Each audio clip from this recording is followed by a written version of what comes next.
All right, hey everybody, welcome to another episode of Xbox Talks. This is number 33. This was a pretty juicy news week, so we're going to try and get into it as soon as possible. But if you guys don't know what Xbox Talks is, this is a podcast. It's a community podcast, so we're just here to talk with you guys about all things Xbox news that happened this week.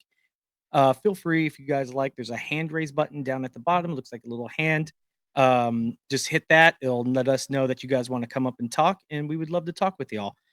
So let's make our rounds real quick. We'll jump right in. First up, we got Foreman. Hey all, another week, number 33 for us, and yeah, I got a little spicy and juicy this week, so I can't wait to get into it. We got Mikey J. Raymond.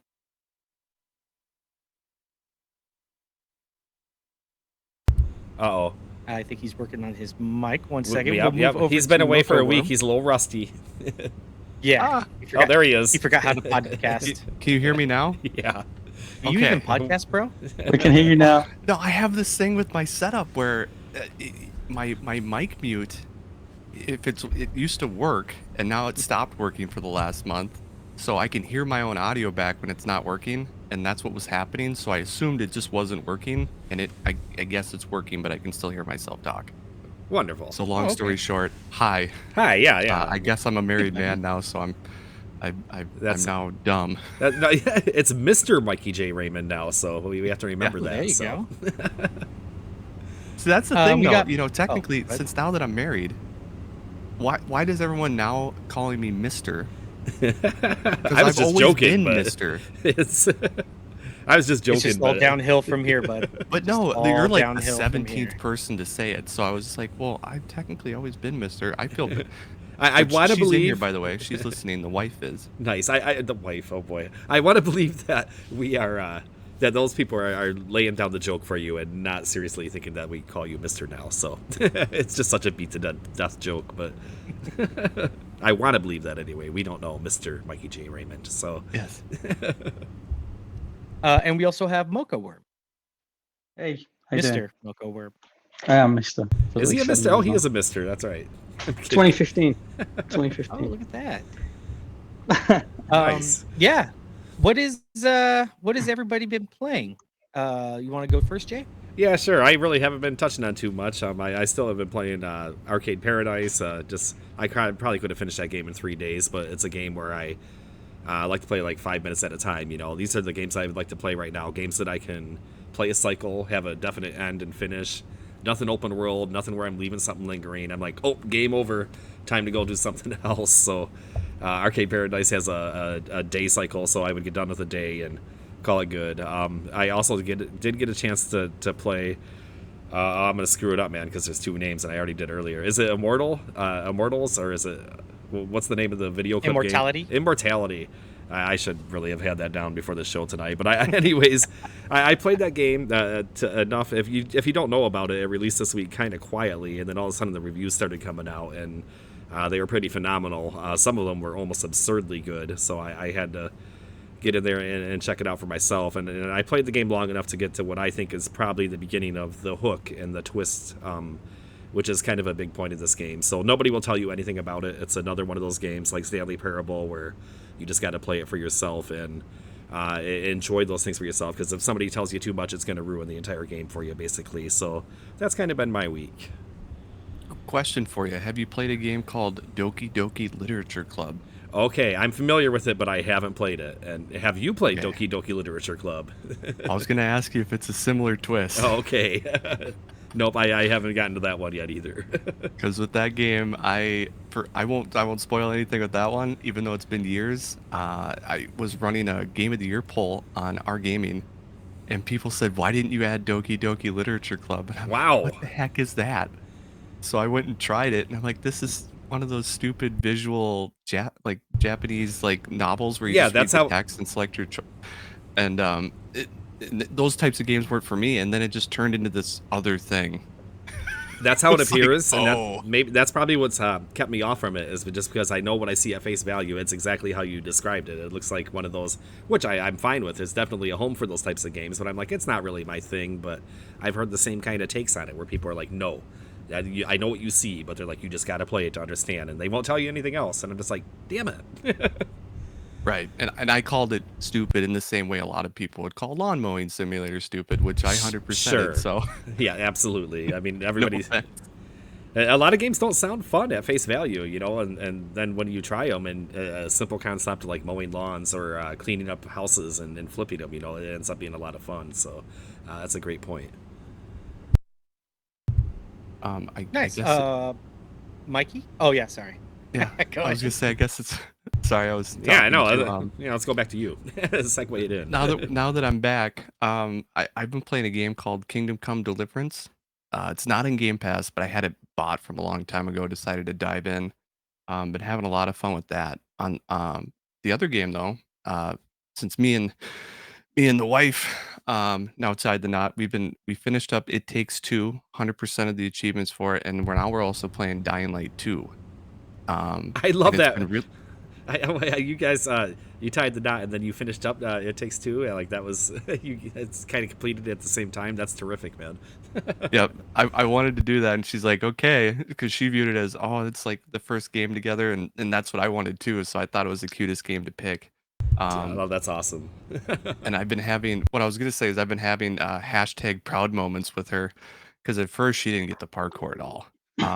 But she's just been doing things that I've just been like, wow, you're pulling this off, and I'm falling sometimes, like to the same stuff. Like I'm hashtag proud. No, it reminds me. That's kind of like being a parent too, in a lot of ways. Watching my kids grow up and having to admit at a certain point that I was no longer the most skilled gamer in the family. So I don't know if she'll ever get to that point on you, but it's definitely fun watching people kind of get better at a hobby that you love. You know, so that's awesome. Yep. And Mocha Worm. What have you Hey, been playing, bud? well, I was having a gamer score competition this month with someone on my games list, so I've been playing a lot of shovelware, to be honest with you. I've been playing some good stuff, Cyberpunk, Far Cry, but I've been interspersing it with things like, like just easy achievement stuff. Like 12 minutes was leaving Game Pass, so I took the opportunity to finish that or to play that, which I thought was really good. Just really unique game, grabbed me. There's no way I could have got all the achievements though without a bit of a guide, so I had to go to Macca's channel to look at that. Yeah, just achievement month for me. I think I finished on 32,000, which is probably my highest ever. But it comfortably won my competition. That's really wild, man. I'm still sitting. Yeah, but it's shameful, really. It's just a load of cheap I totally games that I buy with my reward points, and sort of just like look out for games like that, and then intersperse it with what I call like proper games. Well, I mean, if you compared my hours played to my gamer score, it's some kind of anomaly or something, because I've gamed almost every day for the last 15 years on Xbox, a lot of it, and I'm still at like 85,000. So achievement hunting is a certain thing. I tend to get stuck in games that I play them for forever and ever, and we've talked about that before, and these endless games that will suck up a year or 2 years of my life. So that's like, crazy though. Like 50K in a month. 32. I'm on. I think I'm on like 430,000 or something like that total. But my tenure on Xbox is 17 years. You're OG. I lost like 2 entire years to Destiny. That's all I played every night. Those are the kind of games that get me too. So it's awesome. I could be way higher. But... Question. Since I've been gone for 2 weeks, Foreman, did you beat Rogue Legacy 2? Did you finish it? Yeah, I have beaten Rogue Legacy 2. Yes, okay. It happened. I'm on New Game Plus now. I'm still playing the crap out of it. I still love the game, and New Game Plus is eternally replayable. But yeah, I can now say that I've beaten it. I don't have to keep giving you that update every week. So another one bites the dust. Congrats. I rolled credits. I know. It was a big moment. Let me see. Let me see. Oh, it does. There's little sound bits now that I you forgot can do on this Reddit talk. So yeah, they gave us tools. I'm just taking a look at it. Nice. Wow. So I'm gonna actually forego what I've been playing, because we had some juicy news this week, and I want to seriously dive into this. Oh, what were you playing? What was so bad that you just had to... I'm kidding. We'll get right into the news. No, nothing bad, nothing bad. But I just this news is insane right now. Absolutely. The CMA is kind of pumping the brakes on the acquisition. They're the UK watchdog for I guess I don't know, maybe similar to the FTC. I mean, we have our UK correspondent here, so he might be able to tell us more about what they are. But yeah, for the reason, I guess they're seeing. I mean, I don't think it's really that big of a deal. I mean, I think we've been talking about it, right? This is just kind of on par for them. I think a lot of people are kind of blowing it up more than it should be. But what do you guys think? Who wants to start off? The CMA is the Competition and Markets Authority, and it's basically it's what you said. It's just to look at these kind of deals, monopoly and all that kind of stuff, and mergers, acquisitions. But I'd be pretty sad if it's the UK that stops the deal. I think we'll get a lot of stick for that. But it is what it is. I think Foreman's been in depth into the actual text of the. I don't know if I'd call it in depth, but I did read into it a little bit, and one of the things that jumped out to me is that there's no real data here. There's not really like a lot of hard numbers. There's just like a lot of feelings and a lot of we think this could be this, and maybe that's the type of thing that these kind of deals that happens with this type of thing. But the other thing that kind of really stuck out to me is that this might not be all that abnormal. Had they just gone through and rubber stamped it, they probably would have caught a lot of grief just for not giving it a deeper look. A deal this large probably does deserve to go. They have different phases, is what I'm kind of understanding. So phase 1 is where they kind of look at it, and if it looks really solid, there's no issues, they'll rubber stamp it and send it through. But when you got a $70 billion mega media acquisition, I think it's almost due diligence, where this is like they would not be doing their job if they didn't at least ask for more information from the companies. And that's the phase we're at now. It's not phase 2. They just said, hey, we want some replies specifically from Activision Blizzard and Microsoft. What struck me about that is they didn't ask for other third parties, as we saw in Brazil, where we got some takes from Sony and other industry players, Epic Games and that kind of thing. This is just a reply from the involved parties, and they had, I think it was 5 days or something, and like 2 hours later, Phil Spencer penned a big letter, right? Was that their official response? Like, he wasted no time on it. So it's very interesting. So I'll let you guys go ahead. They're not independent. They're actually a part of the government. CMA. Yeah. I was talking about developers, not the agency. They're very much official and the equivalent of the FTC, as far as I can tell. Mm-hmm. In America, some people think the CMAs is the Country Music Awards. I assure you that's not what we're talking about here. But it's it was kind of a heart stop moment for me when I first read it, and then when I got the details, I'm more comfortable with it. I think this is more of a road bump than a stop sign. Mikey, yeah, this is the point before because they could do an in-depth probe. They said if they don't get back what they want. So this isn't a big bump in my opinion. One of the things that caught me off guard when reading this was, and this is a quote from the article, so if I butcher this name, I apologize. Saoirse O'Carroll, senior director of mergers at the CMA, said Microsoft could use its control over popular games like Call of Duty and World of Warcraft post-merger to harm rivals. That, to me, because they mentioned WoW, and I'm like, do they know that it's not on console? And I know there's a lot of talk about it coming, but when they use examples like that, it seems like there's room for Microsoft to come in and maybe teach some of these governing agencies a little bit about the gaming industry, because I get it, it's a scary thing. WoW is a huge property, but how would that hurt? If it comes to Xbox, I can see it hurting Sony, but in the same way that Final Fantasy 14 being exclusive to PlayStation right now hurts Xbox. And if there's another MMO that's as big as WoW, it's Final Fantasy 14, and that hasn't touched consoles. So you got to equate some other examples out there in the industry, I think, and Microsoft is an opportunity to show them that and go, hey, well, if we even bring this to Xbox, they have this. Why didn't you stop that?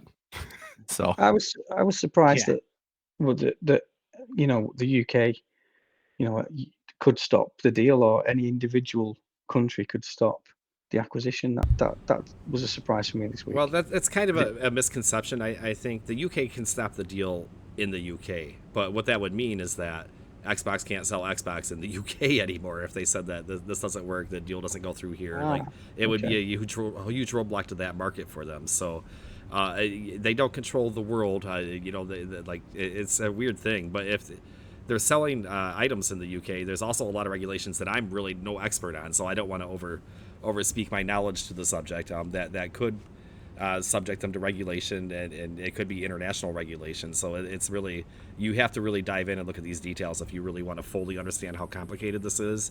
What we're getting in the gaming news is a really kind of simplified look at it, and it's going to be interesting to see. I think Mikey really keyed in on some things that I found interesting too. It just seemed like it was kind of sloppy. It reminded me of in the U.S. sometimes we get like 90-year-old senators.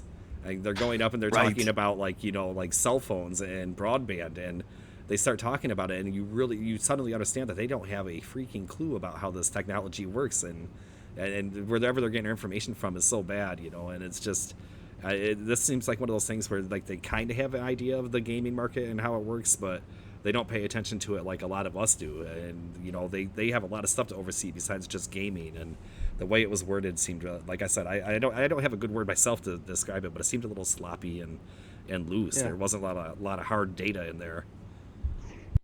Yeah, and I think Tom Warren, he kind of hit it on the head too, where he made a tweet. I do not have it up right now, but basically he alluded to like them mentioning as like Xbox is one of the top leading console sellers, and it's like no, they're third place, my guy. Like, I mean, we all know this. That's they're third place in exactly sales. Yeah, exactly. It's not. So he's like, are they trying to stop them from like? Are they trying to seriously stop third place? Which Jez has also said too.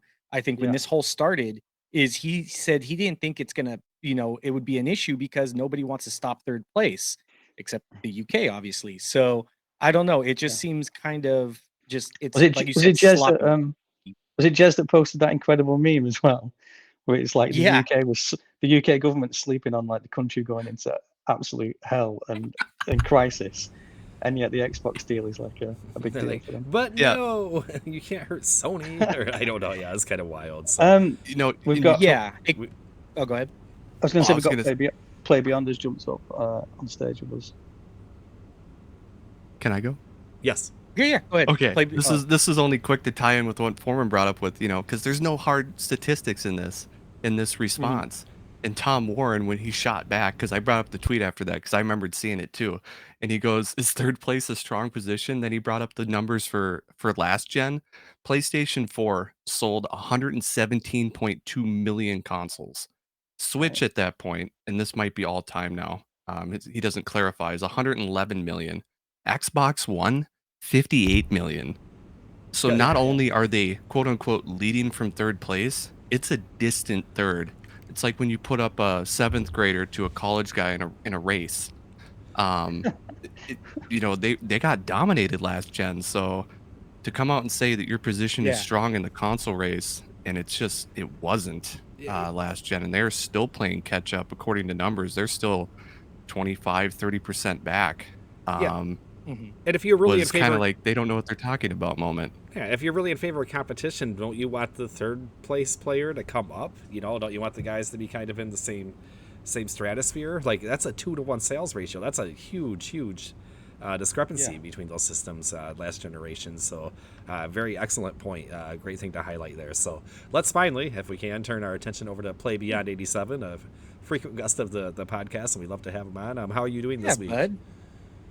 We've missed you, man. We haven't seen you here for a while. Yeah, it has been a while. Ironically enough, I just listened to the last week's podcast right before I saw you guys pop up with this show. So good timing. I just had a chance to kind of catch up. Yeah. What have you been up to? Yeah.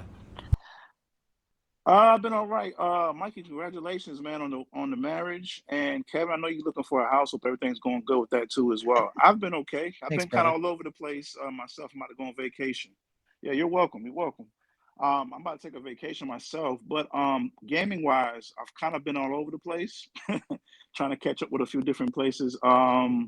Just to kind of get you guys up to speed. I think I'm on the last chapter of Gears of War Ultimate Edition. I went back and played the first one, so I'm on the last chapter trying to just beat that campaign. Right now powering through the Artful Escape because I'm seeing it's about to leave Game Pass, and what a beautiful game. And I didn't really give it time and attention before. It is a good So I'm just good game picking to it. highlight because there's 2 weeks left to play it. It can definitely be finished in that amount of time. So beautiful game. You're right. Yeah, incredibly beautiful. I went and just bought Plague's Tale because I saw that was about to leave Game Pass too as well. So I That's a figured I'll great just game. Great game. yeah. I only played the intro just to kind of see what it was about, kind of feel of it. It feels great. It looks pretty interesting, so I'm excited to dive into that. Um, I was co-oping in Halo. My buddy left me, so I'm kind of like stuck there in the third game. I think I'm on the 7th mission. I haven't really progressed any further, unfortunately. Um, and let me see. I bought Thymesia, I think it's called. It's like a Souls-like game from a small publisher and developer. Interesting game too as well. I'm not really a Souls-like fan to say the least, but I decided to buy it because I was curious and saw a lot of good, like some good positive word of mouth on it from the console version. The PC version, I think it ran through some bugs. They might have an upcoming patch, I think, coming out soon. But nonetheless, it's a really interesting Souls-like game. It has its own like little wound mechanic, it calls it, where they have like a little health bar once you deplete their actual health, and you kind of have to be aggressive in damaging them, or they will gain some of that health back. So I thought that was kind of interesting. They have like plague weapons that you can summon into as well. So I'm kind of just getting the feel of that and seeing how I can play with that. Nice. That sounds real interesting. Yeah, yeah, and it's not a full price game either. Again, it's from a small development team. I think it's only $30 on the store. I don't know anybody that's really powered through Elden Ring that even wants to give it a shot. But if that's your type of genre, I encourage you just to kind of look at it, observe it, maybe wait for a little sale on it if you want to pick it up. It's got an interesting mechanic. It's a small team. It's not voice acted. It's a lot of more reading than voicing. To be honest with you, but it still feels okay. It feels Sometimes good. that's It's very fast paced. Sometimes having not having spoken dialogue and voice actors is a good thing. I like using my imagination sometimes. It's funny. Like I learned how to read on early school JRPGs. I didn't care about books at all, but video games had my attention, so I would read through mounts of text, and that's how I learned how to read more fluently. Anyway, when I was really young. So that sounds like a cool game though. So I know you were playing through Halo, and you kind of like touched on how you're playing split screen co-op, and we kind of have a story this week that kind of bridges into. So while you're up here, I kind of wanted to break into the story too. Mikey's gonna rip his head off because he has famously on this show been waiting to play the campaign so he could play it co-op, and it has just been indefinitely stalled this week. So while you're up here, I kind of wanted to talk about that. And I don't know if we spoke to you, Play Beyond, about have you played Infinite or have you just been playing through the classic titles? Okay. Well, I do want to talk about this with you guys. I did zigzag and download the multiplayer because I was curious after all the talk kind of came through the pipeline about it. So I just downloaded it. I actually got a few rounds in looking at the battle pass, just trying to get a feel of it. Good quality of life updates, I can say, from the old games. I can see what 343 did with it. The battle pass leaves a lot to be desired, but it does have some at least good cosmetics here and there. And I was kind of scrolling through it, looking to see what they have. I kind of like the multiplayer. It's I don't great have anything multiplayer. negative. Yeah, yeah. I don't have Yeah, anything negative to say about it right now, but I know the fans do. So yeah. The multiplayer for me is like it's pretty much the best part of the game for me. Like it's got, I think it just feels good to play. Like the waiting's good, the time to kill's good. Like it doesn't feel unfair at Yeah, it's all pretty good. I for think me. there's some gripes about some more intricate stuff like hit detection and yeah, pretty standard gripes for multiplayer shooters, but things that you would expect to see ironed out in a game this big and the stature of Halo. So I did kind of want to turn it over to Mikey though, because what's your plan now? Do you care? Are you done with it? You just gonna go burn the thing now, or what's up? Well, hold on one second, real quick, Mikey. You weren't doing split screen co-op though, right? Because that's the part that's canceled. It's not co-op overall. It's only split screen. Still, what the are they doing? 343. I've given them the benefit of the doubt. They need a new developer. I'm sorry. I don't know what they've been doing for over a year with this game, or I guess well, I will say it's been over a year. Yeah, because it's past the original launch date that they were gonna do. Then they delayed it. you know, because they were going to make it better, and then they launched it in the state that it was in. The multiplayer is absolutely barren. It's still mostly barren. Forge still isn't here. They're coming with co-op, and all of a sudden at the last second, they're like, yeah, we're not going to do split screen, by the way. We, you know, even though we promised we were going to do that, because I'm pretty sure they famously came out and said it was Halo 5 that didn't have split screen, right? And they said that they promised to bring it back for the next game. But Bonnie Ross stood on stage and said all future Halo games will have split screen co-op. And there's calls for her to go, isn't there, this week now? That everybody's saying that Bonnie Ross needs to go. So I'm sorry, but 343 Industries, it's time for you to go. Pack your bags, go work on something else that you can work on, because your entire development studio seems to be wasting their time. So this is like the final straw for me that broke the camel's back with this studio. What had they been doing for years? There's been like nothing. No, I get it. I get the frustration. Go ahead. Sorry, I was going to say, who would you put in? Like, you know, if they remove 343, who would you? That's a big question right there. I think, you know, it's like a stages of anger, stages of grief kind of thing. You know, I think Mikey's just gotten to the point of acceptance, or I'm not sure where we're at, but I feel like I'm kind of in the same boat where I've been like, well, you know, just give them time, let them work on it. The bones are good, everything looks fine, and they just need to keep pushing content and keep developing and keep working the problem. And if they're working the problem, they're doing it at an incredibly slow rate, and there's just still all these complaints and just this lack of content, and it is starting to become less of a, you know, even for people like me who want to be generous and give them that benefit of the doubt, it's starting to be harder to do that, because it just seems like everything is moving so slow over there, and other games are running circles around their development pace right now. It's really baffling. Also, you asked me to be. Oh, go ahead. Go ahead, Mikey. I was going to say, you asked me who I'd replace them with. My camera went out, so after I'll say this, I'll fix it. 2 answers to that. 1, literally anyone else under Microsoft. Like, you could put in Rare at this point, and I think they do a better job with Halo. I'm really intrigued by that, actually. Rare at the helm of Halo. That's great. But honestly, I've been thinking about this. Who would you replace it with? Well, you know, the story we talked about earlier was with Activision Blizzard. Pick a Call of Duty developer and save them. Give them a chance to do Halo, because I look at you know, what we want in Halo is some content. These Call of Duty devs are on top of it with content. I mean, even you can look at every few years they push out, like, we don't have Ubisoft, but they push out a Far Cry with tons of content. Yeah. I don't get why 343 can't do that. And they have a recipe for success. I mean, they don't even have to make anything new, really. They just have to bring the old back.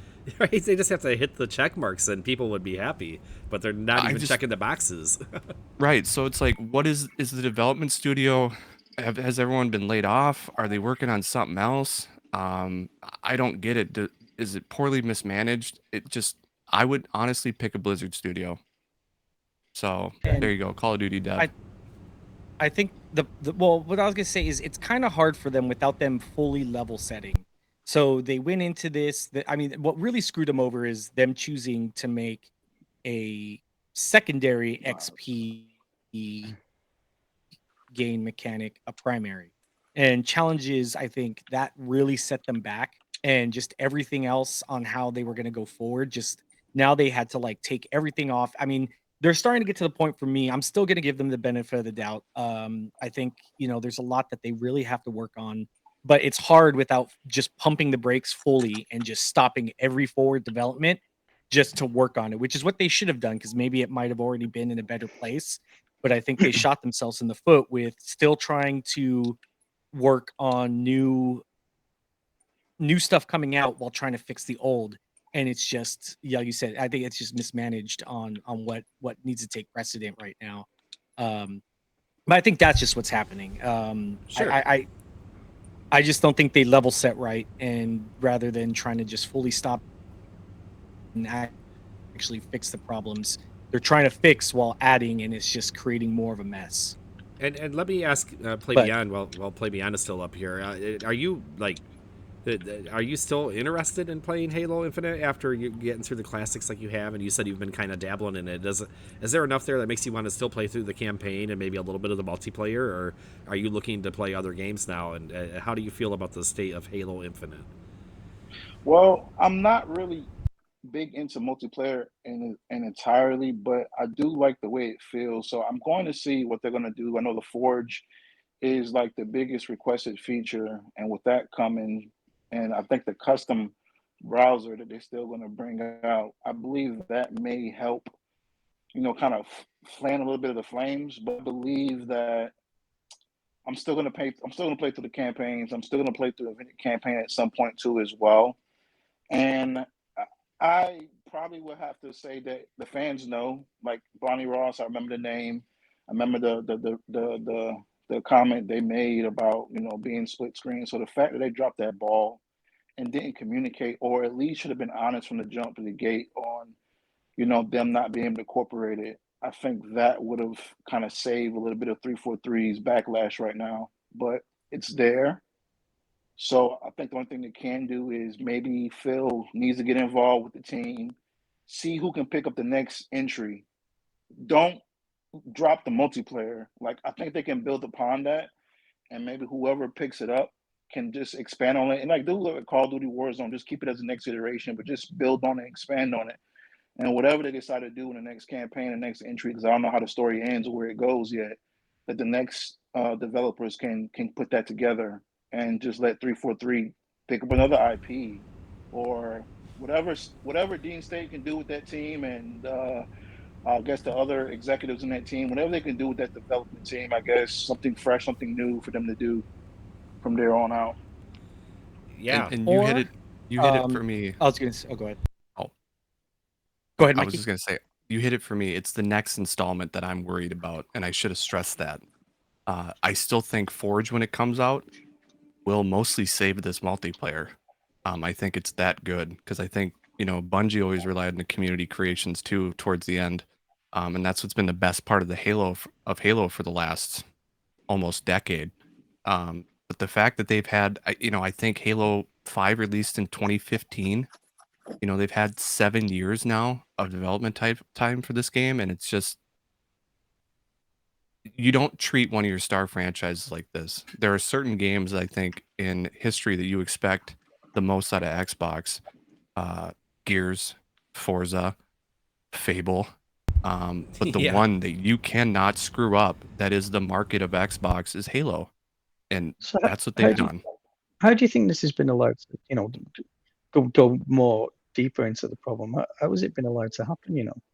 Like you say, Turn 10 or Coalition. Like, you just don't see this. There's a This lot kind of of stuff that we don't even really know the details on. There was a lot of trouble with this game before they did the rework on it, and after the delay at the console launch, and they said, well, it's going to be a little bit longer. We need to cook up the graphics because the initial preview was kind of panned for not looking next gen enough, and you just really have to wonder, like, well, all the problems that we didn't see. If we saw that, we saw them go back almost Yeah. to the drawing board. It almost seemed like they went to a complete reset. So I wonder what they had going before that. We have all the rumors that the game is supposed to be much larger, the campaign, and it seems like they kind of got caught on their heels. And they still had to hit this release date. They knew they had to get a Halo out, and they kind of rushed it. They chopped as much as they could, tried to give us a core, which has been a lot of the complaints, right? Well, we just got a core here. It's not very fleshed out. There's not a lot to do. And it seemed to be their game plan. But if they were going to do that, they really needed to have some steps moving out of that. And Mikey made an excellent point comparing it to Call of Duty, where those guys are cranking out maps and guns and games every year. It's just nonstop content, and they're solid games too. They also have a solid core for the most part. So it's really frustrating to see other developers able to do it. Maybe Call of Duty doesn't hit every year, but it's still a pretty good flow of content. And then we have Halo, which just seems stuck in quicksand. It's like it's amazing. It really has been hard to watch. And with a parallel to this, we can go into Minecraft a little bit, which also was missing features, and it kind of reminds me of the same thing. And you wonder if this is a bigger problem with Microsoft and their in-house developers, and that's where a lot of this criticism comes from that we see. I'm not saying it's just, but there's definitely enough smoke out there where people can say it, and it can't be completely ignored. Something's really weird happening here. Well, I Can I think ask a one lot of it. question Oh, about the go ahead, Play. Halo history? I'm sorry, No, Kevin. no, go ahead. Just a quick question. Didn't the Halo MCC also launch with a lot of bugs or a lot of issues too as well? And how long Yeah, did it take till that get cleared did. up? It didn't work. It didn't work for like 6 years. months. Years is the correct response to when it finally worked, and there's still issues with it. Again, that's the 343 stamp. Kind of a different thing, that though, isn't it? I mean, that, trying to tie all those games over multiple platforms into one package and make them function together on a unified. True. It's very different to. But know. see, back then I could give them an excuse, but now they have a history of it, and that's when it becomes I can't excuse what they do anymore. It's like, oh well, they had this issue. Oh well, they had that issue. It's like, every game developer has issues, and there's some that are so monumental that you can't overcome occasionally. Yeah, like the Stalker 2 developers. They had a war in their freaking country. So every developer has problems. Every developer gets through them. Look at No Man's Sky. That's No Man's Sky. Perfect example. Sorry, I was thinking about that. Look what Sean Murray did with that game after the release. How much that game has turned around. Halo and 343 have wasted their time. Sorry, I'm like super critical of them. But when I read this, I just started doing this like maniacal laughter thing, because not only did co-op get cut for split screen, their 6-month season 3 got pushed to March. So it's like March a full year between seasons. Yeah. That's like, Yeah, what it's are like a they 9-month doing? It's a 9-month long season now. Yeah. But they have a little mini season. You got to give them that at least. There'll be a little mini season between the winter time. Mikey's not giving them anything anymore. I'm not giving them anything anymore. It should have been 90 days. So it's not like it's it's not like there's a full like missing season in between. It's not going 9 months without anything. There is a mini season in there too. But I was gonna say earlier is, I think the oversight is Xbox doesn't want to micromanage. They've said it millions of times too before that they really want to give creative freedom to those studios. They don't want to micromanage them. And I think that's just the case here, is that 343 was given too much of a leash, a slack on their leash, and they just kind of lost their way. And before it was already too late, it's either what's the biggest L? Either Xbox puts something out that's going to get a little, that's going to get some heat, or they delay Halo again for another year or two, which I think would have probably looked worse than what's going on now. In my eyes, for what they're trying to accomplish and what they're trying to do. It seems implausible to be given that much of, look at with games in the past where, you read about the Xbox staff or team have been too harsh, and like Scaleburn was cancelled and all these different things. Like, I can't see how they would have been given enough of a leash that it would run away from them like that. It makes no sense. I mean, there are developers that have taken their times with things. Blizzard, infamously, they people would always ask them for release dates, and they'd say it's ready when it's done. They were very because they had built up that kind of clout, because you knew they were going to deliver. Yeah, it's going to take them forever maybe to cook something up, but when it comes, it's going to be something really special, and that's not necessarily the case with 343. I don't have that confidence in them. When they tell me, just wait, 6 months, this feature's coming in 3 months, I don't have the confidence it's going to be really special. Forge might be, an exception. We know that's going to be good, but it's just kind of, it's just one of those things where they haven't built up that clout and that respect. And in fact, they've lost it. So you get to this point now where Mikey's flipping out over there, and I kind of am too, where I'm just like, they don't have the credit. They don't have the slack that Microsoft has given them. They don't deserve it. So we're asking somebody to grab the helm of this thing, because it's a beloved franchise, and as Mikey also said, it's the face of Xbox gaming almost, and we're just asking them to put someone competent in charge of this thing that can give us some release dates and bullet points and content that look forward to, that's sufficient and just better than what they're doing. Just be better. And that's the thing, is also Xbox doesn't have somebody like there at 343 Industries that's like over everyone's shoulder watching them, as they get to see the vertical slices, they get to see what's coming out, and they get to see what's coming out by what 343 is showing them. So it's probably it's not a true representation fully. It's kind of hard, because they want to show Xbox the best of what Halo is, and that's what they're seeing.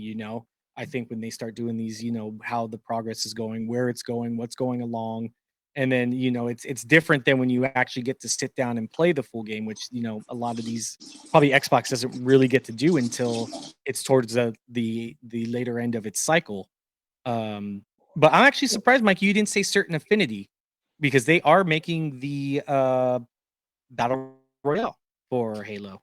Because I haven't seen what they can do yet. Okay, that's fair. I'm waiting to see what they can do, because I think at one point I did mention some episodes back that they might be being brought in to not only do that, but to to take lead over. Halo in the future. Yeah. Well, yeah. They're like they're the pitcher warming up, if it's a baseball game, they're up there in the the warm up pen. Internally, if we're talking about this like this, and I've been on our Halo today on the Halo sub and seen what's been going on. It's like Phil Spencer must be fuming about that. I mean, it must be. It's such incompetence. Like, can we realistically expect an announcement soon that 343 are out of the picture? No, I don't think we can. That's what we want, but I don't think it's something that's realistic. Maybe by the next title, maybe sometime down the line. We don't know contractual things. There's a lot of stuff we don't know that would probably make a quick switch kind of hard to pull off. But then again, we've seen it recently with the developer of Star Wars Knights of the Old Republic, right? That the whole Aspire thing over there, where they're like, holy crap, guys, we need to get you out of here. We're trying something new. So I think it's what fans want. I think that's kind of the what we're putting out here, and the vibe we're getting from our group and our readers and users too, is that we don't have faith in 343 anymore. I guess that's the bottom line to this. Yeah. Did we ever So what have I faith can in see them? them doing? No, we had hope. I guess hope can be a little faith, but it hasn't panned out. And there's got to be a time where the writing's on the wall. If we want to use cliches and expressions, it's just it seems like it's kind of time for a new direction. What I can see them doing, though, because I don't think they'll pull Halo from 343 Industries. That's a pretty massive blow to the studio. What if I think what they'll end up doing is 343 will focus solely on single player. That's all they're going to do, is the single player iteration of Halo, and then they'll leave the multiplayer to probably, like you said, Mikey was saying. I was going to say the same thing as Mikey did as well. Is maybe an Activision studio, Raven. You got Treyarch. You got a lot of these guys, especially if they're going to make Call of Duty a 2-year release cycle now. That frees up a lot of studios right now, and you could have them coming in to just do the multiplayer. So I mean, there's a lot of stuff that Xbox can do, but I don't think they'll fully ever take Halo away from 343. And a broader picture too, is we've discussed about, well, why not branch out the Halo franchise a little bit? Why are we just hitting these major releases that have everything packed into them? How about just dedicated single player Halo games that aren't the Master Chief, side stories, something like that, and that can branch into multiplayer a little bit too, with just some different gameplay types and stuff. So I would love to see them get more creative with the IP. Make a survival game in the Halo universe. Oh God! Yeah. Just hit all the industry trends, right? With zombies. Like a survival game where you're a grunt and everybody's a Spartan. Now, now I'm into this. It sounds like a terrific concept. Look at that, right? Huh? Sounds better than the Golem game. Huh? Yeah. low bar to sit there. But than the Golem game. One thing I do want to say, on. Play Beyond, thank you for coming up. Oh, sorry, real quick. Go ahead. Play Beyond, thank you for coming up, bud. We love having you up here. I think you might still be muted. I'll still give you a little bit of a applause for Play Beyond. There we go. That's such a sad applause, though. I don't like that sound bite. I don't know. What do you guys think? The soundbite? I'm giving it like not as good as the Grunt birthday celebration. It makes me feel like this. I got that one. Oh, the trombone's good. I like. For those of you in the audience, I like that one. We got a new soundboard. They gave it to all the Reddit Talk clients, so the guys are just playing around with it. We just wanted to hear what they sounded like, but we should Play Beyond. Let's give Play Beyond a chance to close up here and leave us with any last thoughts. So, there you go. I do wanted to say, thanks. I appreciate it. Good chat, guys. Hey, thanks, Oh, bud. you're Look, welcome, Let me man. see. Good chat, Yeah, guys. Good chat. we hope to see you again. And all right. There we Everybody go. found Now the we got a buttons. real pause. There we go, bud. That's for you. Thank you for coming up. But if you ever need a Halo partner, hit me up. yeah, me too, man. All right, man. Appreciate that. Absolutely. Take care, All right, bud. man. Take it easy. The only thing I wanted to touch on, because this is kind of a grander scheme thing, I think Foreman originally mentioned how they handle studios. Because, back in the day, they were so heavy handed that Microsoft became notorious for it. I don't know if people remember that. Like they had their hands in the cookie jar and everything, and it was stifling creativity. Um, and to me, they totally backed off that, did the complete opposite. And it looks like it might be working in some cases. I mean, look at Obsidian. Even though the rumors about Avowed might have had a small reboot, but they're still healthy. I mean, no one said anything super negative about the studio. They're coming out with Pentiment. Yeah, they Pentiment. got small games on the side there. Yeah. Grounded's coming out. That's a huge success. And they have 2 other games in the pipeline. They're slowly turning into this powerhouse, and it's working for them. Yeah. I I'm think rooting for them too. I love them. Right. And I think just what Microsoft needs to do is find a happy medium with some of these studios, because clearly it's not working with 343. Maybe they need to handhold Bethesda a little bit more. We can't really tell with that one yet. We'll see if Starfield gets delayed a second time. But word's getting out that they're being too easy on folks. And hopefully they can turn that around. Because I think the other rumor was, it's not coming to my head right now. It's their brand new studio. I think they're the ones working on Perfect Dark with Crystal Dynamics. What's their name? I don't have this one. Oh, No. Wow, this is an embarrassing moment in podcasting history for us. I was not prepared for this question. It's You not can't just throw Obsidian, something like that out, it's- Mikey. No, it's not In Exile. It's Google. Oh, crap. Yeah. I'm The Initiative. right now. Thank you. I'm like Initiative. There Googling we over go. here like crazy. Yep. Oh, All right, That we're all was their- fired. That's their the end of the studio show. they created. we're sorry, everyone. See, I knew it started with like an I, so I was like, what is it? So I bring Sorry, up go the ahead. Initiative because there was rumors that Microsoft was kind of just letting them do their things, and people were leaving because they weren't happy with that. They felt the direction of the game wasn't being handled enough. So, like I said, I think Microsoft needs to find that happy medium with all these studios, and for some it works, and for some one of them it's clearly not.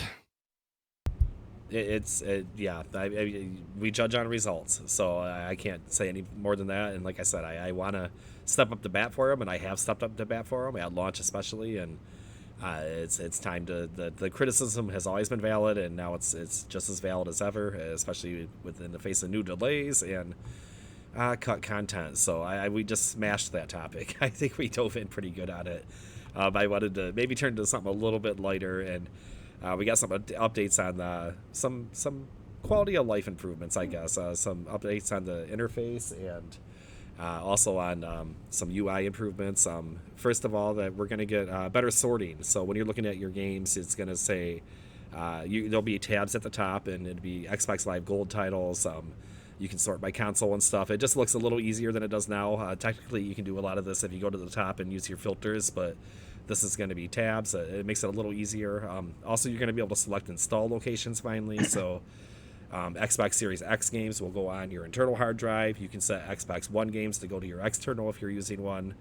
It's not going to ask you every time. If you queue up several games, it's especially annoying right now because it won't ask you until the download starts. So you could have like a 15 gig game coming down, and then the next one to start, and a pop-up will come up and be like, do you want to install this on the internal? And you're just like, man, I might be in the kitchen or something. I don't know, so this will let you do that by default, and that's a pretty big deal. And finally, and I'm very happy to see this just as a moderator, they're improving search.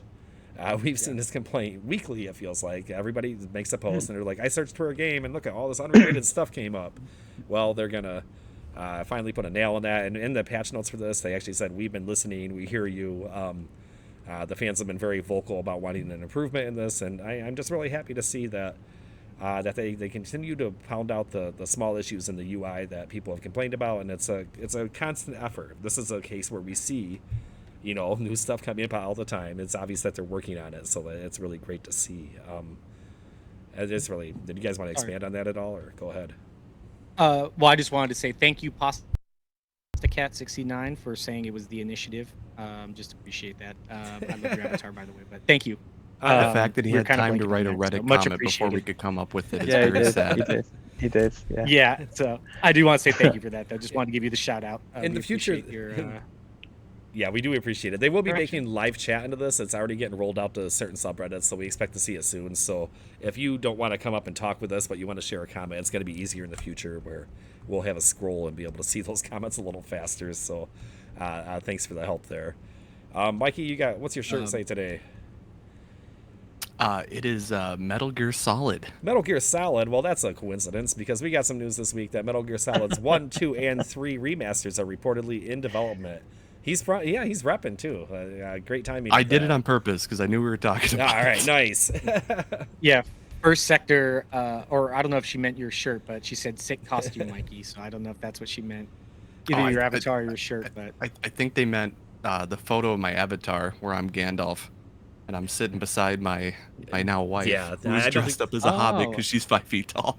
I don't think you can ever change that. It's a terrific picture.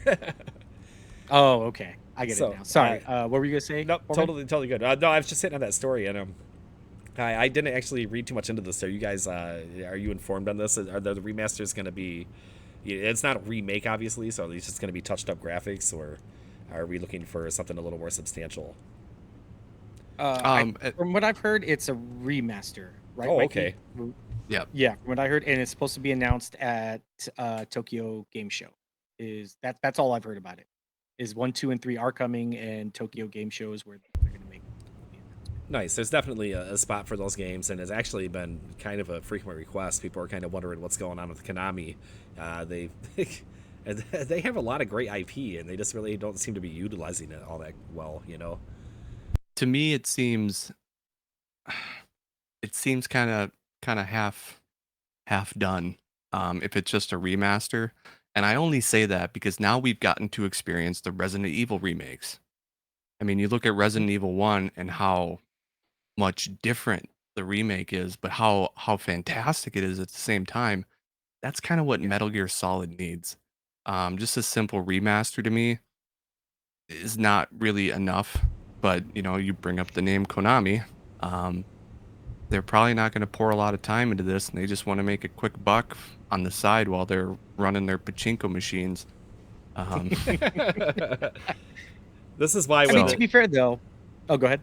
I was just going to say, this is why when I see the rumors of Microsoft shopping for Japanese developers, Konami kind of gets overlooked. People come in with their Capcom guesses, or Square Enix wishfully, I think. But... I think Konami makes a lot of sense because they have such a great stable. You have Castlevania and obviously Metal Gear, a lot of great franchises that I just wish. It's kind of the same hope when Microsoft they started this thing with Activision Blizzard. I hope that they can improve company culture and get them back on track to making great titles and not just kind of being cash grabs like Mikey was alluding to. Yeah, and I mean, to be fair with it, I mean, I would love a total remake. But I don't think, we've seen where Konami went with the Metal Gear series, and it just wasn't good. The Survive was horrible. Even 5 wasn't really that great. You're going to fight me on that one. I thought 5 was good. Don't get me wrong. It wasn't, okay, I should rephrase. It wasn't as good as its predecessors. It wasn't on the same level as like the other Metal Gears, in my opinion. I think what they went with it was okay, but for me, I don't know. I just didn't like it as a Metal Gear game. And I will say that. Go ahead. Allow me to interject one moment. The gameplay, fantastic. The story was terrible. It felt like they deleted Act 3. So I get what you mean. Continue. Sorry, I just wanted to say you're right. That's very fair. Yeah, let me. That's why I figured it probably needed some more explaining. Than it wasn't I didn't think it was a good Metal Gear game in that sense. Is that the story wasn't there? The gameplay I think was pretty fun. I like that open world aspect of it. But to go back to my point is, do we really want Konami to try and rebuild a game that's already beloved that has good bones? It just needs a little, refresh. Like the Resident Evil, those were complete from the ground up remakes. But I do believe in Capcom's ability though a little bit more than I do believe in Konami's. So I don't know. Do you guys think it needs a full remake? And if so, can Konami deliver? What developer do they have? Now that I think about Yeah. it, do they own a developer, or are they just a publisher? I thought that's actually a good question.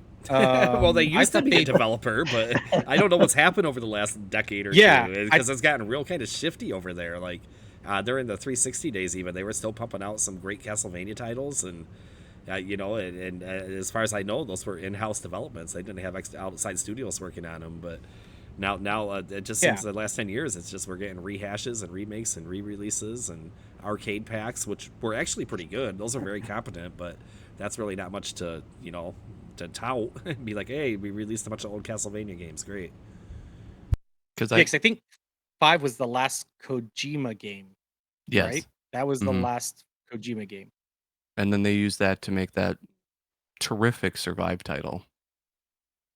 Oh, I could taste the sarcasm, but I forget what it was. What was that game? It was awful. We don't need to talk about All right, it. fair It enough. never Were existed. dinosaurs involved? I It- forget. The Yeah, one it was thing I will say, basically oh, go ahead. It was like an open world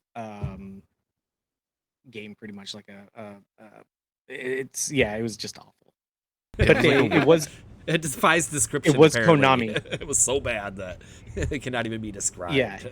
a survival action adventure game, but it was Konami that did develop it in house, though. Just wanted to say. So they're They still can trying. develop. They're still trying over there. It's Yeah. just they've missed quite a bit. So well, if you were in Konami, Sorry, Mikey. Yeah, let's let Mikey go. I'm sorry. I forgot. Sorry, I kind of. I was only gonna say. walked So over to it. me, it seems like they can pull off gameplay, because Survive had the tight controls that 5 did. I'm Mhm. not even sure if that was called Survive. Now that I think about it, but they can't do a story potentially, which 1, 2, and 3 already have the story, so they can't screw it up. Well, they Yeah. can, but the recipe for success is already written for them, so they would just Yeah. have to remake the gameplay, which is why I think they could pull off a remake potentially. That was all I was gonna say. The first thing they need to do is look at Rockstar and look at the Grand Theft Auto remakes and take some notes and say, well, we need to we need to do a little better here. It can't be sloppy. It can't just be a spit and polish and ship it out the door type thing. These are treasured games, and they do have to be treated with a certain amount of respect. These are also old games, and the mechanics are a little rough. There's room to improve the mechanics for sure, to make it a little more fluid. Fluid might be a better word. The controls were really good back in the day, but there was some clunky parts that definitely could be improved to bring it up to modern standards. But I was just thinking that if you're sitting in a boardroom at Konami and things haven't been going really well for you lately, and you're throwing ideas at the board, this seems to be like the number one dart to throw. If you need a quick influx of cash, this is the way to do it. It just remains to be seen how well they handle it. So best of luck to them as they move forward with that. Let's kick it over. We are kind of at a big milestone. The very last 360 game with gold has been released. We've gotten news that this is being sunset. They're out of 360 games to give us. They've given some of them to us several times. The pool game, I forget the name of the pool game. Pool Nation, I believe, was a running joke on the Xbox One subreddit for years because we got it like 10 times, it felt like. Game of the year. Game of the year for sure. Game of the generation, if you ask me. But anyways, to kind of put a bow tie on this, we're getting Portal 2, which is a game I've never played, guys. I played Portal 1, loved it. Never played Portal 2, so I'm actually excited. It's coming to my library. I'm going to play the hell out of it because I know, right? It's mind-blowing. One of the greatest games of all time. I'm getting to it now, though. This is good news to me. I feel like everybody else already owns this game, but a good title to end on. Do you guys agree? Like, it's one of the best games of all time. So I've heard. No, it definitely is. Yeah. Yeah. Yeah, no, it's Oh, a solid it is. game. So I wonder what happens next month now. Are we getting Xbox One titles? Are we still getting 4 games a year? Are we going to start seeing some Series X titles? Because that's where my brain goes. I'm like, if we're moving generations, we're going to retire the 360 and move to Xbox One. Does that mean that we finally start seeing Series X titles at the top tier of games with gold, which would probably make a lot of people happy. At the same time, we have a lot of people that feel like the entire tier of Xbox Gold needs to be eliminated and wrapped into Game Pass and that kind of stuff. So right now, we don't know the answer to this question. So I think it's pretty interesting. Where do we go from here? Well, they're probably going to give us 4 Xbox One titles, right? Yeah. Because it's, I mean, or three maybe. That seems like the logical choice, and there's not a lot of games that are Series console exclusive, so that does seem like the obvious choice. But you're right. I think now, in hindsight, looking, from where they were to where they are, games with gold, they probably just want to eliminate it altogether. If I was in, the Game Pass is there, is really what they transition to, right? Yeah, it does seem like a logical. Can you imagine the uproar if they say games with gold is over? Yep. It's just going to be complete uproar about it. Well, there's people complaining on the sub today about maybe losing the title. People complain about anything, so that's almost a standard. But any kind of change is going to piss someone off, basically, no matter what they do, outside of maybe just upgrading the games. Yeah, and I think this is a good segue into the next news article about Family Game Pass. And I think that's when I think they may start looking at sunsetting Live once they're bringing on, a Family Game Pass kind of style subscription. You're almost asking people to leave, those that have Live, to come over, and now you're creating that ecosystem of the Game Pass of Game Pass for families, and you'll no longer need Live anymore. And I think that's the only reason why they keep going with Live and games with gold, is because it has such a large number of their user base. So Mikey, what do you think? I raised my hand. I loved it. I knew to shut my mouth. Go ahead. The only thing that I'd have a problem with if they got rid of Live, and I'm one of those people that doesn't buy Live anymore. I have Game Pass Ultimate for me and my, I almost said fiance, me and my wife. So we'll gladly move over to the family plan. But there's people that, they don't have Game Pass. So they buy Xbox Live by the year, which is for United States still $60. You can't do that with Game Pass. So if they just got rid of Live and forced you to get Game Pass to get that would suck for a lot of people. Your Call of Duty players, your Madden players, the people that I know several people that just play Madden. That's it. They don't need anything else. They need the game, like you said, gold and Madden, and that's their whole year of gaming. So there's a lot of people that we don't see that would be impacted by this differently than we think. And that's why I think they're rolling out that Live, or the Family Game Pass, is to get those people off of the Live service. And eventually, I think that's when, once they those numbers that they're hitting those Live numbers with Game Pass, is when they'll be like, all right, I think it's time to sunset Live for Game Pass, because now you kind of have no excuse. Yeah, it's still way more expensive than that $60, which is my problem. We didn't sort of clarify what Family Game Pass was. But you pay a little extra, and you can add extra members, but it's not, the extra isn't the full subscription price, right? Right. Currently in trial in Ireland and another region, rumored to be coming to the U.S. as a trial very soon. I think we're looking at $300 for a full year subscription of this Family Game Pass tier, U.S. money, allowing up to 5 players, 5 family members, plus you still have your game sharing capability. So really it could translate to 6 screens. Seems pretty wild and crazy to me to have that many members, but as a father of children going to college, I shared a little bit of this in the pregame show. It makes great sense for me. I can keep my kids supplied of games for one cheap subscription price, just like I do with Spotify, just like I do with other subscription services. So a really good move. Also, if you're on a budget and you have some friends that you trust, and there's a great opportunity here to split those costs, and you can all get in on the system. This is something that we've talked about a lot of times on this show, is need for a family package like this, and I'm happy to see the wheels moving on it. Can I Um, quickly, Super Thunder? We've had Super Thunder up here forever, and we've been really rude. We've kind of been ignoring you. I just wanted to say hi. Sorry. I've been looking at the Hello. other monitor. You can jump in with any subject that we've hit on. I know we've been kind of going for a while, so welcome up here, and how you doing? So I was wanting to point out the part where Minecraft and Halo has been so slowly releasing parts of updates. Yeah, yeah. Mhm. Now I have been playing this one game. When they started out, they were starting out on a bad end, but they kept going and doing what they could do as best, and it's over here thriving now. Is And that it's called game- No Man's Sky. Yeah, I thought that's where you were going with this. We touched on that a little bit. What a rags to riches story, right? Are you pretty hardcore? You've been playing that game for a while. I've been playing it since Expedition 6. Oh wow. Yeah. So you know more than us about this and the journey for sure.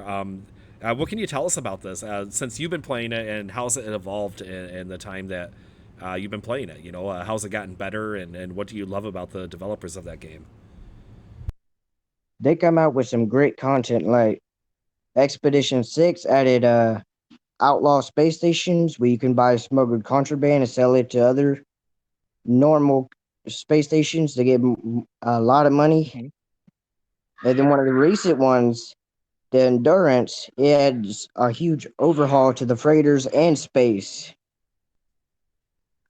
So it's something that they continue to work on, and I love this. And they could have easily just thrown in the towel early on of No Man's Sky. If you're familiar with the launch story, people were pretty much saying that the discs were coasters if you had it on disc, and it was a big overhype. It was getting comparisons to Fable, how it was talked and all these grand things, and it just didn't deliver. And then it kind of went away for a while. People kind of ignored it, and every now and then you'd start seeing stuff pop up, every couple months. Hey, this has gotten a little better. This has gotten a little better. And then, after a few years, it feels like this is a really long time, they did a re-release. Is that correct? Do you guys know about this? It was almost like a relaunch kind of thing. So I pre-ordered this game. I had it day one. Yeah, give it to us. And sorry. it was all right. Yeah, it was okay. Like I had no expectations of it. It was kind of like it, but I didn't play it I literally played a few hours of it, and it was just shelved. The difference from today to that, it's a completely different game, and the fact that they just stuck with it and updated it instead of, like you say, like Anthem, writing it off, which is another game that I had day one, and I thought was really great game, Anthem. I really got into that because we had a group playing as well, and I was really disappointed that EA shelved that. They promised a phoenix from the ashes, from the flames, revival of Anthem, and then they shelved it. But No Man's Sky did that. They stuck with it, and it's an utter success. It's amazing. So it can be done. It can be done. Yeah, labors of love are out there in the gaming world. Sea of Thieves is another one that comes to mind. Maybe not on that same scale, but a game that started slow and just through pure dedication and addition of content and refining, it's become a real success story for Microsoft and Rare. I love to see that kind of stuff. So great example, Super Thunder. But the Anthem thing now, for me, that just shows maybe who is the No Man's Sky developer? I can't remember. Hello Games. Thank you. Hello Games. Thanks. Hello Games and someone else. I think maybe it's like I was thinking maybe it's like an indie. But, EA is such a huge corporate. That to them writing Anthem off was like, okay, well, we'll just draw a line under it. We're done with it. We can do something else. But with a smaller studio, that's their passion, right? That's what they bleed that game. So it's just really impressive what they've done. Really impressive. Definitely. Yeah, Super Thunder. Thanks, man. Like I love that. Yeah, like we were all drawing this conclusion, and you just kind of reinforced that. Any concluding remarks? If anybody hasn't tried it already, it's good. I love it, man. Oh yeah. You can build bases, factories, and explore limitless galaxies. Yeah, It's the one honestly, thing- this is the kind of yeah. game where that would eat up my 2 years of my life. This is why I Yeah, have no it will gamer do. score, because I would just play this and nothing else. And I did try it a little bit, and I saw the hooks, and I was like, "You're not getting me," and I just ran away from it because it was too Yeah. dangerous for me. But it looks fantastic. Glad you're enjoying it, and I will always appreciate a developer that continues to support a game and develop for it and listens to the audience, most importantly. So good to hear from It's you. one We of hope to see you again It's soon. one of the only games that makes Yeah. me wish that Xbox had VR, because apparently the VR No Man's Sky on PlayStation is incredible. Okay, Yeah, that I was um, gonna say. makes sense for Oh, go ahead. VR. No, I'm just Yeah, agreeing. Super Thunder. Yeah, I mean, if you have a really good looking base too, or something like that, share it with us on Show Off Sundays. That's what the Sundays are there for, is so you guys can show off some awesome screenshots of your base and things like that. It sounds like you're pretty dedicated to the game, so I'm pretty sure you probably got some pretty great looking bases. So yeah, share it with us on Sundays. Dude, I played Terraria for 10 years and my base still sucks. all I my was just houses gonna are say- all my houses are rectangles. I go on like the subreddit, man, and people have like these mansions with like 80 floors and spiral staircases. I'm like, nope, boxes and stairs, we're getting it done. So my No Man's Sky base is just like one pod. That's it. Same thing in Minecraft, right? Like box. That's just my any game I play where I build, I'm like box. It's easy. I love it. I was gonna say, speaking of Family Game Pass, it just somebody saw it today on the back end of the storefront. I believe it was I saw it first from Jesse from Xbox Era. Is testing for United States soon. It Yeah. just got uploaded to the back end of the store. That's what I was trying to hit on there a little bit. So it seems like it's going to be coming pretty soon, and which would be terrific. I will be first to sign up for that, honestly, because I have an immediate use for it, and I might be able to free up a few Xbox screens around the house, because even with game sharing, sometimes we have 3 people that want a game at the same time. So this alleviates that problem for me. So hopefully sooner than later. Let's turn it over to Assassin's Creed. Lots of rumors about where the new one is going to be set, and we finally have confirmation. I mean, I've seen Aztec, I've seen like Antarctica, not really, but I've just seen all these crazy speculative guesses. It looks like it's going to be Middle East. It's called Mirage. There's Baghdad might be involved, that kind of setting and that kind of area. People seem really excited about this. I haven't played Assassin's Creed in a long time. It's a franchise that doesn't click for me, but I know a lot of people love it. So are you guys excited about this kind of... And it's supposed to be going back to its roots a little bit, too. You excited I to am. play it? Will you try it out? Would you pay Yeah. $60 for it? Yeah, I mean, from what I've heard, so pretty much the stuff I've read is, yes, it I believe his name was Bashir. It follows pretty much him on his rise through well, I can't really talk about it, well, with the Assassin's Guild, but I don't really want to say too much because of how Valhalla ended, on why he plays an integral role to this game. So there's only so much I can say, but yeah, it's supposed to go back to its roots. They're gonna supposedly gut a lot of the RPG elements, which I thought kind of helped. I actually like those elements, but I also am a big RPG fan. So, but I don't know. I think they're gonna have to tread carefully with this reiteration, or I guess wherever they're gonna go with it coming out. I think the best Assassin's Creed ever was the Assassin's Creed 2 trilogy, and it's been a long time since we've been there. Yeah, Um, I agree. and Valhalla wasn't bad. It wasn't. It's a great game still. You know, I put my hours into it. I'll probably go back to it at some time and finish it off. But they're so grand, and there's just so much in the game that's it's good, but it's filler at the end of the day. And what I miss about Assassin's Creed, and some people might give me some hate for this, I miss the story of Desmond.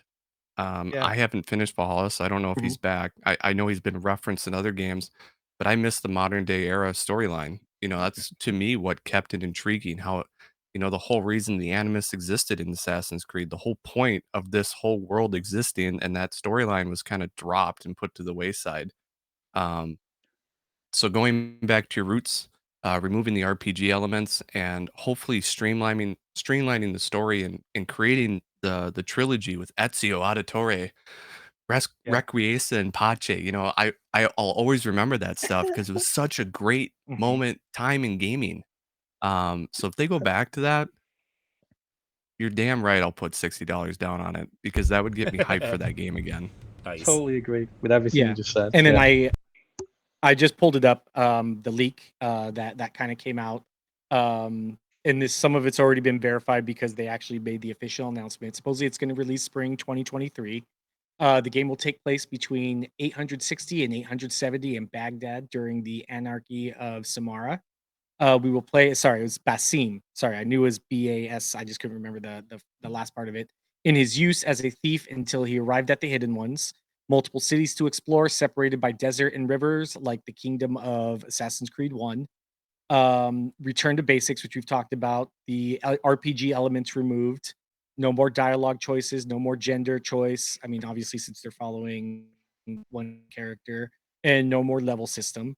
Um, Eagle Vision is back, but so is the drone bird, with quotations. Basim will be able to use the string dagger to eliminate his opponents. I'm not going to read the next one because it is spoilerish. And then Ubisoft is secretly preparing to remake of AC1 based on Rift Mirage's work. Nice. They will use a large amount of the assets. And we've been getting a lot of smoke around that too. That's coming, so that's also exciting for fans of that series. They said September 10th during the Ubisoft Forward is when they're going to make these announcements. Nice. Everything you just read sounds amazing to me. That's like exactly what I would want from the next Assassin's Creed. With the year, see, now that I'm excited for it, based on what we've heard, now that you told me it's 1860 to 1870, does that mean they're bringing guns? No, 860, 860. Oh, I was like, Wrong millennium. dang! Not again. I'm over here Googling They guns did from the also decade. Oh. They did say AC1 Remake should be integrated into a season pass, which would also include DLC in Constantinople when Basim meets Sigurd. It will be released a few months later. So looks like that AC Remake might be semi-free via a season pass. Which is a good Was it direction. Go ahead. Wasn't it Bonnie Ross that oversaw Assassin's Creed 1? Didn't she head up Assassin's Creed, the first one? No? We got our research department on this, and we'll get back to you real quick. I always see him at remember work. being on. I always remember coming out to E3 and showing her the horse moved, and it was just like mind blowing. While he's checking that out, I did want to kind of bring attention to some positive news for Xbox in Japan. We've been getting these updates. They've crossed the 300,000 unit threshold really early for them, and this is not astounding or world-breaking records or anything like that, but it just shows that they are continuing to grow a better foothold in there than last generation. Mikey, what did you find out? No. Denied. She was not. she's been with Microsoft Game Studios since 2005. Okay. So who was the woman that came out? I think you mean Jade Raymond. Jade Raymond. I think it's Jade Raymond. It was Jade Raymond. You're right. I just remember that E3 when they came out and Assassin's Creed 1 was revealed. I just remember it being just like mind blowing, like because it was like it's such an advance in technology and then it was and it still is sometimes a very technically impressive and a very cool franchise. Let's see here. We got an update from our friend Andrew from the X Screen project. They are shipping natively from North America now, so if you were looking to pick one of those up, it's a lot easier to get. Formerly, you would have to order it, and you would get a ship date, and it's quite an ordeal to get one shipped stateside, especially. But now that if you do live here, they have increased their stock, and he said that things have been going really, really great for them. So we've been following their journey. They're just kind of a startup, and the product they created really kind of caught fire. Tom Warren picked up on it. It was featured in a lot of major websites, and wishing them all the success in the world. It seems like things are going great for them, and that's still kind of on my wish list. I wouldn't mind picking up one of those at some point. So if you're looking for one, go ahead and check out their website. Just search for X Screen, and it'll take you right there, and you can find out more information about it. This is a really interesting story to me, and I wanted to get into this one. It kind of flew under the radar a little bit, actually, and it has to deal with the Callisto project, or Protocol, I'm sorry, a game that many of us are excited for, very reminiscent of some classic space horror games, and it kind of had like a Doom vibe to it. I had a lot going on, but they were asked about why didn't they come to Game Pass, and their first response was, well, they love Game Pass. They think it's a great model, but it doesn't work for a game like they're trying to release. And I think the reasoning here really gets into some of the stuff that we've touched on and makes a lot of sense. They said that they're not doing microtransactions, and they're not doing expansion content. They're not selling extras, basically. You're going to buy the game and you're good to go. And that's a model that doesn't really play all that well on Game Pass, because part of the Mikey, I see you cringing over there, and I'll let you get into this, but part of the appeal of Game Pass for a lot of developers is being able to get your game out there, getting some buzz, and then being able to sell the extras. So it didn't make sense to them with the model they're trying to pursue. And go ahead, Mikey. Yeah, what do you got? Neither did Hades. True. Good point. Hades didn't have it. I know Plague Tale released. It didn't release with Game Pass. Mm-hmm. High on Life probably won't. It's releasing with Game Pass. Outer Worlds 2 probably really won't. It's releasing with Game Pass. Starfield probably won't. Those last two are Xbox games. Yeah. But like High on Life is coming. Guardians of the Galaxy came after release, but I don't really think it was pilfered with microtransactions from what I remember. No. If you wanted to twist this the other way, and it might be kind of what you're getting at, is maybe the real reason is that the paycheck they were after wasn't available from Game Pass, which could make sense too. They just thought they'd make more money with direct sales, and they might be right, because this game has a lot of buzz. They might be. Maybe they're like there's tons of examples of single player games without microtransactions coming to the service and doing really well, and developers praising it. So when I read that story, because I did earlier, and it was weird to me to hear that from him.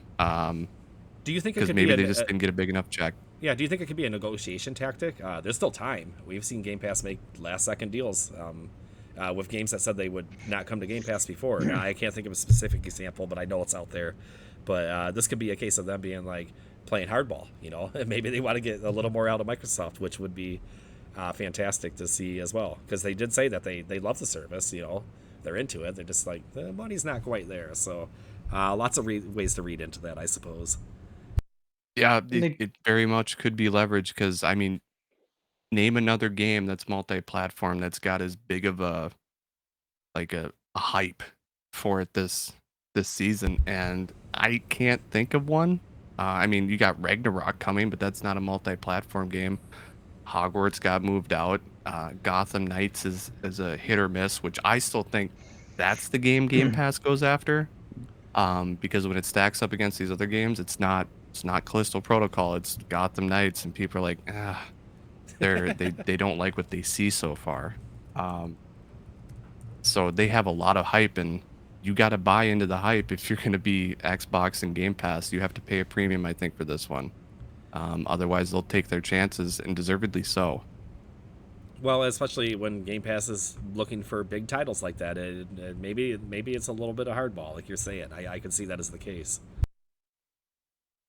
So, the makers of the Division franchise, have been working on a unique story driven open world game. It's set in a Star Wars galaxy. This one really kind of sideswiped me. I didn't see this coming at all, and I guess there's been rumors about it. I just have missed them. I like the Division on some level. I like what it is. I don't play it, and I haven't played it very much recently, especially, but I know that it still has a dedicated player base. There's people that are still grinding on it and still enjoying it. If you put that with a Star Wars skin on it, I'm suddenly really intrigued about what that could be. Did you guys pick up on the story at all? Is this something that you're looking forward to? A Star Wars looter shooter? Yes. Yeah, I think basically. there's a lot of potential there. I believe in the Division developers. I've played both of them, and I liked what I played. I never really stayed along with it. My gaming ADHD was like, "Ooh, shiny new game," and I jumped to another thing. It's also hard to do with Game Pass releasing all these titles all the time. So, but no, an open world looter shooter in the Star Wars. Yeah, sign me up. Division 2 for me was the game that I loved the most if I just had a friend to play with. Yeah. So if Very it's similar in co-op formula, Yep. if it's similar in formula, sign me up. if it's any looter-based shooter in Star Wars, sign me up. I feel like this is an IP that, I'm glad it's finally getting some love from a lot of these developers. So I'm excited for this one. I didn't know about it until this show when I read your little news bulletin. No, Yeah, it's a just great the thing same. that Disney's doing. And Disney is, they're not locking into one developer anymore of these franchises, and they're just like, if you have a good game concept, they're on record as saying this, bring it to us, shop it to us, and if we like it, we're gonna give you the rights to it because we want to expand the reach of our brands. It's kind of, it's a symbiotic in a way. So. I love that these other developers, it's not just EA, funneling their idea of what Star Wars is. I love that these other developers are getting a shot at it, and I am really excited to see the different takes on it.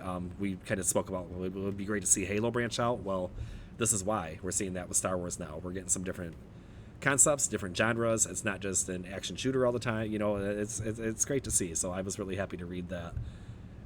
It'll be solid as well. I mean, the Division looks great, plays great. It's a great, the developer. Both games are great. They know what they're doing.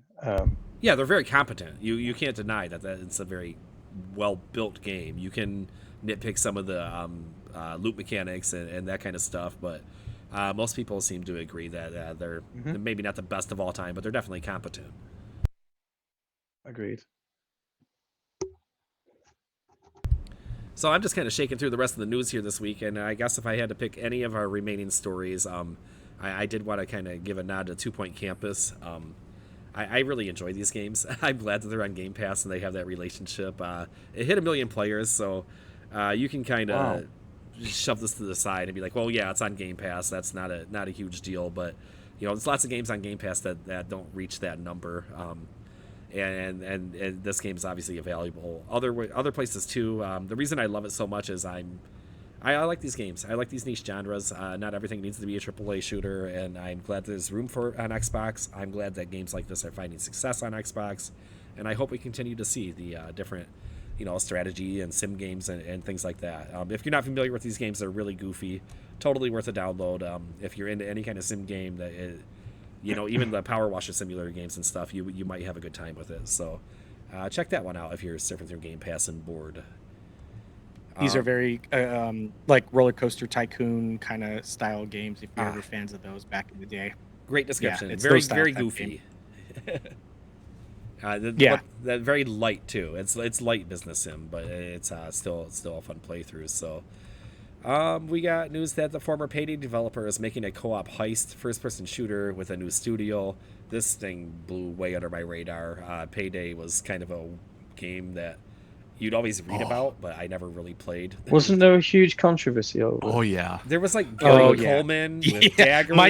Mikey and I are like fighting at the bits to Mikey, Why don't you give us some color, guys? Tell us a little bit about go ahead, why Gork. this is so I'll wild. clean up what you have in left. a nutshell, Okay. what happened?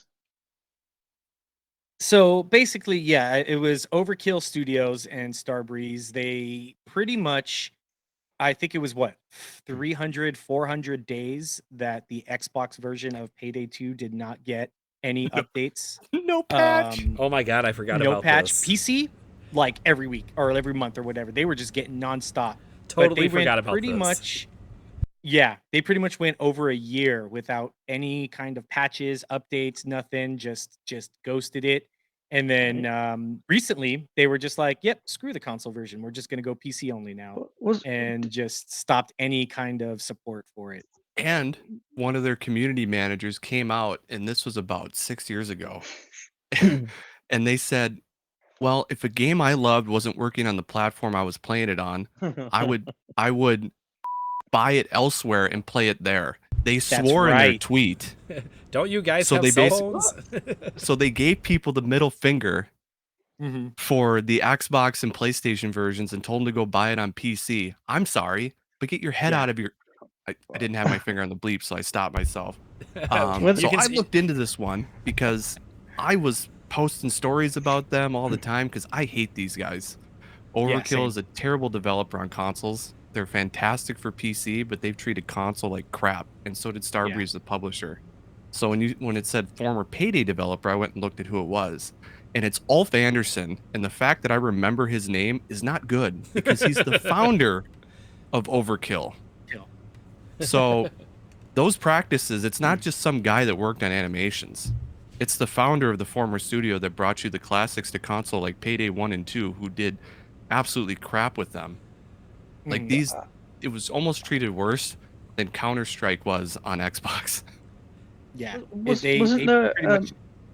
Sorry, I was going to say, wasn't there a story related to it where they were scalping people for loads of money as well?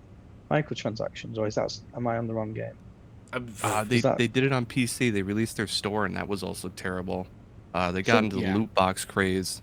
Yes, but if the PC is supposedly so alike, the same architecture as, why was the console not getting? Why was the updates not rolling out across console? Well, that's what people wondered.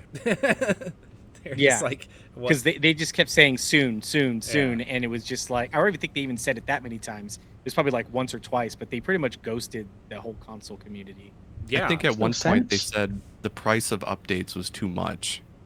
And it wasn't even compared to the players playing. But I'm sure the revenue they would have made back from it would have far outweighed the price of the updates. But if they didn't feel the same. Properly. They didn't just ghost the community. Wow. They broke up with them. They were like, "F you guys," like Mikey said. Yeah.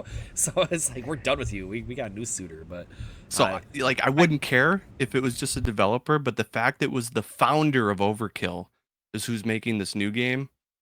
2 words for you, pal. You're saying this one isn't on your wish list? You haven't signed up to get updates on this? No, they are not getting a single dime from me ever again because I bought Payday 1, and then they promised to update Payday 2, and I bought that as well, and screw them. Yeah, you burn the bridges, like we were talking about 343. You can't keep making mistakes and abusing your consumer base and making promises you don't deliver on without there being repercussions. And this is what happens now when you come out and you launch your shiny new game and you try to get a clean break from there. It's too late, because now you got to earn that.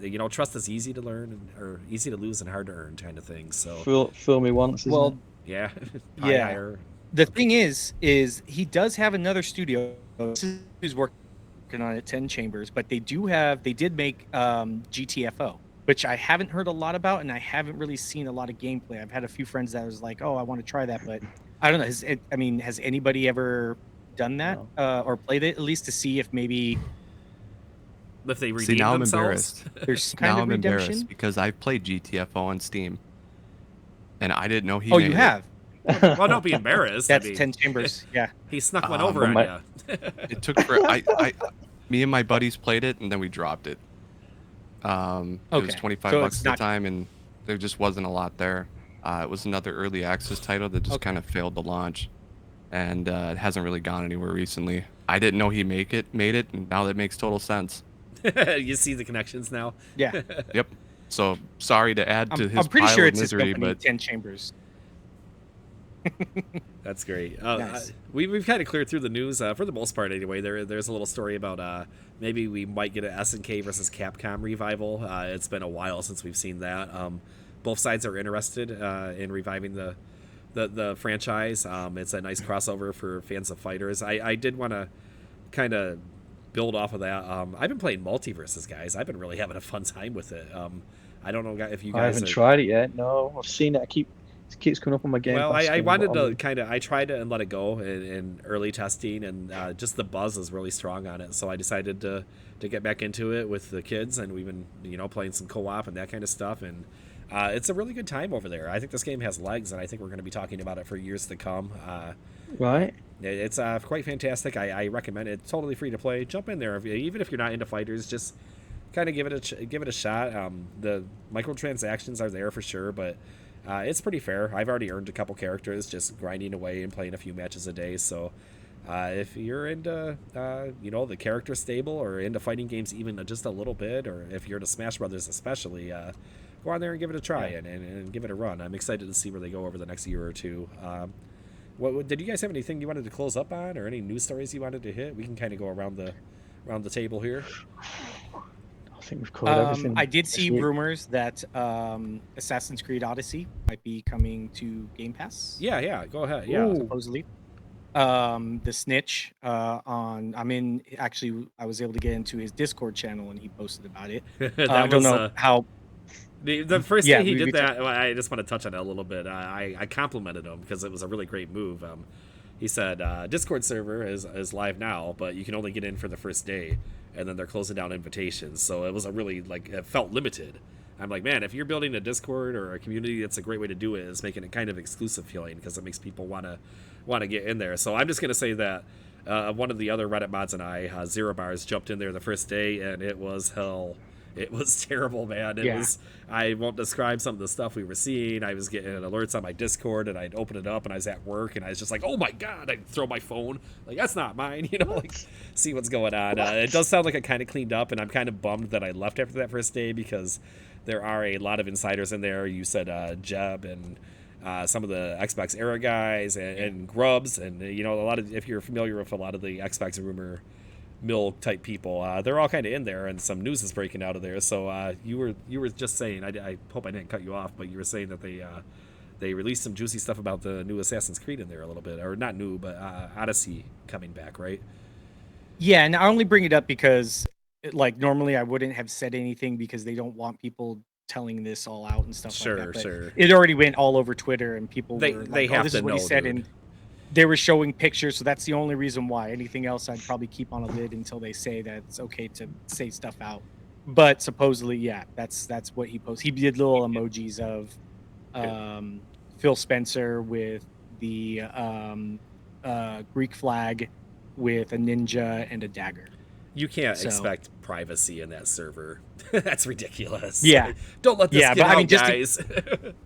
Yeah, just in case though, but it was already posted. That's the only reason. He did post another thing in there, but that really hasn't made its rounds yet, so I'm gonna kind of mum's the word on that. But yeah, Is so it far the new IP coming to Game Pass?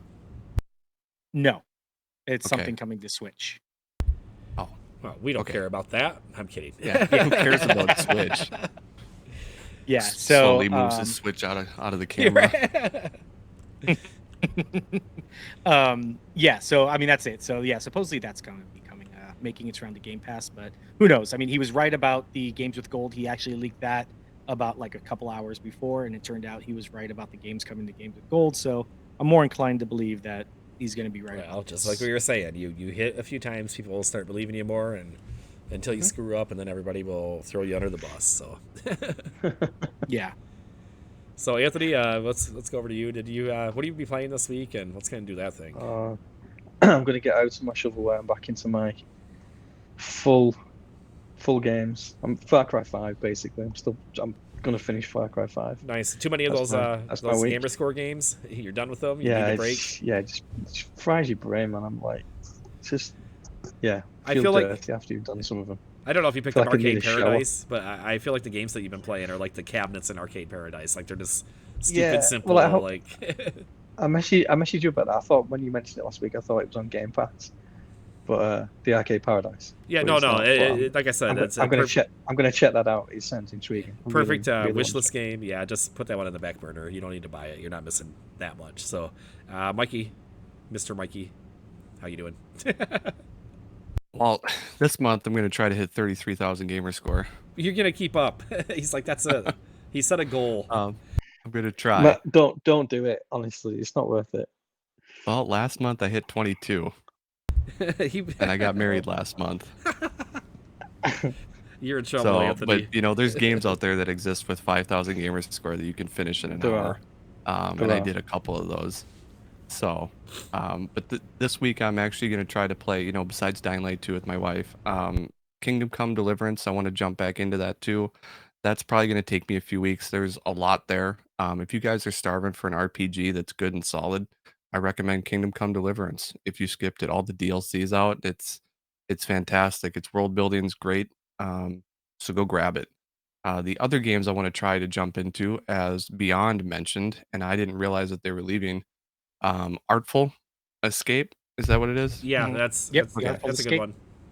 I started playing it when it came out, never finished it, so now I want to go back and finish that before it's gone. And I've also been meaning to do a replay of A Plague Tale: Innocence on Xbox Game Pass. I completed it on Steam, so I'm going to complete that and get all the gamer score before it's gone, and also a small refresher before the sequel comes out. Yeah, sequel's right around the corner, so it's a good time to dive in there, and it's probably might be a reason why it's leaving Game Pass now. So, those are you have 2 weeks to do those, man. Artful Escape I can see doing. I haven't played through A Plague's Tale all the way, but You could probably do them both in 2 weeks, especially you. You're a machine, so. Yeah, Plague that was Tale- our first Game Pass Game Club game was Plague Plague's Tale? Tale. Yeah. Yeah, never great. finished it though. It's a but- game that owes a Oof. large part of its success to Game Pass, I believe. It's yeah. a great game. The very final boss it's great. Then the ending kind of. I'll let you get to it. Yeah. Look at- Boy, do now it I'm yourself. intrigued. The ending is. It's a weird game. I was gonna. I don't want to. No, that's good. Just leave it Fine, right there. thanks. That's good. Yeah. Little teaser. I like it. So, I'm gonna be. I don't know what I'm gonna be playing this week, but I will find games and share them with you next week. That is my plan. So, I think that's about it. Thanks to the guest. Thanks to Kevin for setting up the room and hosting this all, and then thanks to you guys for joining us again. I don't really have anything to leave on. I think that's it. I think we'll just bail out of here like we're jumping out of an airplane. So I'll go first and be like, next. Play Tinykin. Oh, good. Tinykin. Good closing That's actually remark. that's what I was actually playing when I was like, let's just get into the news. But I've been playing a lot of Tinykin and it's pretty awesome. Well, wait, So, I'm halfway to Earth now, but I'm gonna play Tinykin and then I'll pass. Okay, somebody needs to kick me off here. I'm losing my mind, but you all have a good night. Yep. All right, You everybody. too. Yeah. See you later, guys. Thanks, y'all. Happy gaming, everybody. Happy gaming. Bye bye.